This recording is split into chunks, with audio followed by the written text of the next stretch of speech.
అందరికీ నమస్తే, welcome to our channel. Teja సజ్జ అలాగే కార్తీక్ కట్టమనేని కాంబినేషన్లో వస్తున్న మూవీ పేరు మెరై.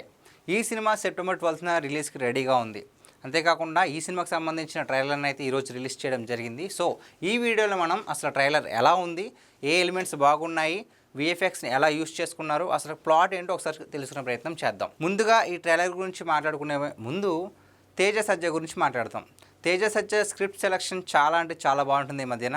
సో అంతకుముందు వచ్చిన హనుమాన్ కూడా సూపర్ పవర్స్ ఉన్న బేస్ చేసుకున్న మూవీ. ఇది కూడా మెరై సూపర్ యోధ, ఇది కూడా సూపర్ పవర్స్ ఉన్న సినిమా అని చెప్పేసి ట్రైలర్ చూస్తే మన అందరికీ అర్థమైపోద్ది. సో ఈ విధంగా చూస్తే కనుక మన తెలుగులో ఒక సూపర్ హీరోగా మొత్తానికి తేజ సజ్జ మంచి మార్క్ సంపాదించిన అవకాశం ఉంది ఈ సినిమా హిట్ అయితే కనుక.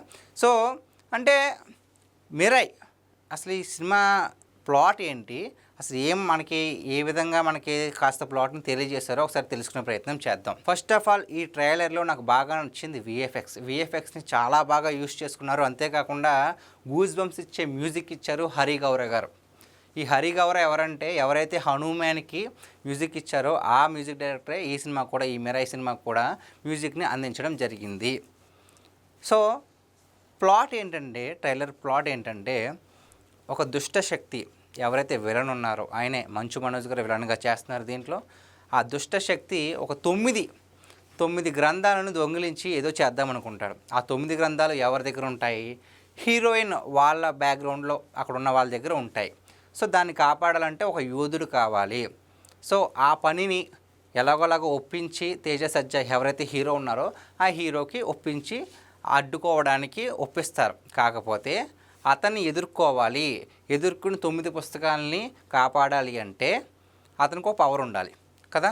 సో ఆ పవర్ ఎక్కడ ఉంటుంది అంటే, త్రేతాయుగంలో ఉన్న ఒక ఆయుధం వల్లే ఆ దుష్టశక్తిని ఆపొచ్చు అని ట్రైలర్లు మనకు చాలా ఈజీగా కన్వే చేస్తారు. ప్లాట్ ఏంటో ఈజీగా కనిపెట్టచ్చు. కాబట్టి ఈ దుష్టశక్తిని ఆపాలి అంటే గ్యారంటీగా త్రేతాయుగంలో ఉన్న ఆయుధాన్ని తీసుకొస్తే కానీ హీరో తలబడలేడు, పోటీ పడలేడు. అంత పవర్ఫుల్ వెపన్స్ కానీ అవన్నీ కూడా ఆ దుష్టశక్తి అనేది ఎవరైతే విలన్ ఉన్నాడో అతను అంతలాగా ఇంపాక్ట్ చేసుకున్నాడు అనమాట. సో ప్రజల్ని వేధిస్తూ ఉంటాడు. ఆ 9 పుస్తకాలు కనుక ఇతనికి దొరికితే ఇంకా విధ్వంసం మామూలుగా ఉండదు అని చెప్పేసి ట్రైలర్లో చూపించడం జరిగింది. అయితే ఆ ఆయుధాన్ని ఎలాగ హీరో పొంది వీళ్ళని ఎలా కాపాడుతాడు అని చెప్పేసి చాలా మంచి ఎంగేజ్ చేసిందండి. మొత్తం ట్రైలర్ కూడా మనం లాస్ట్ వరకు కూడా చాలా ఇంపాక్ట్ కలిగించింది. ఆ ఆయుధం కోసం మరి త్రేతాయుగం అంటే మనందరికీ గుర్తొచ్చేది శ్రీరామచంద్రుడు. సో ఆ త్రేతాయుగంలో ఉన్నటువంటి ఆయుధాన్ని కాపాడడానికి అక్కడ గరుడ ఉంటుందండి, అంటే ఈగల్. ఆ ఈగల్తో ఫైటింగ్ కూడా చాలా బాగా చూపించారు.